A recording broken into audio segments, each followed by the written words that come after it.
সংস্কৃতি মন্ত্রী নিতাই রায়চৌধুরী বলেছেন, এবার আনন্দ কিংবা মঙ্গল নয়, এবারের শোভাযাত্রার নাম বৈশাখী শোভাযাত্রা। তিনি বলেন, পহেলা বৈশাখের শোভাযাত্রার নাম পরিবর্তন করে বৈশাখী শোভাযাত্রা করার সিদ্ধান্ত নিয়েছে সরকার। সকালে সচিবালয়ে বাংলা নববর্ষ সহ বিভিন্ন জাতিগোষ্ঠীর উৎসব উদযাপন উপলক্ষে আয়োজিত এক ব্রিফিংয়ে এ তথ্য জানান সংস্কৃতি মন্ত্রী নিতাই রায়চৌধুরী। মন্ত্রী বলেন, শোভাযাত্রার নাম নিয়ে দীর্ঘদিন ধরে চলা মঙ্গল ও আনন্দ বিতর্কের অবসান ঘটাতে এই সিদ্ধান্ত নেওয়া হয়েছে। সমাজে বিভাজন নয়, বরং বৈচিত্র্যের মধ্য দিয়ে ঐক্য প্রতিষ্ঠায় সরকারের লক্ষ্য উল্লেখ করে তিনি আরও বলেন, অতীতে ভিন্ন সময়ে শোভাযাত্রার নাম পরিবর্তন করা হয়েছে, যা নিয়ে নানা মতভেদ তৈরি হয়েছে। সে প্রেক্ষাপটে সকল পক্ষের মধ্যে সমন্বয় আনতেই বৈশাখী শোভাযাত্রার নাম নির্ধারণ করা হয়েছে।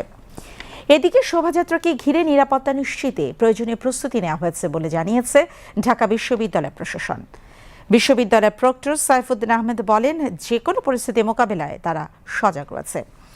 এছাড়া জুলাই গণ অভ্যুত্থান স্মৃতি জাদুঘরের কাজ দ্রুত এগিয়ে চলছে বলে জানিয়েছেন সংস্কৃতি মন্ত্রী।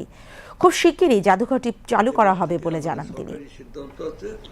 আমরা এটাকে আনন্দ শোভাযাত্রা বলবো না, মঙ্গল শোভাযাত্রা বলবো না, শোভাযাত্রা হবে যথাযোগ্য মর্যাদার সাথে। সমস্ত সংস্কৃতির এখানে প্রদর্শন থাকবে, যাদের মতো যাদের অঞ্চলে ঢোল বাদ্য পোশাক আশাক নিয়ে আমাদের একটা আনন্দঘন শোভাযাত্রা হবে। এই শোভাযাত্রার নাম হবে বৈশাখী শোভাযাত্রা।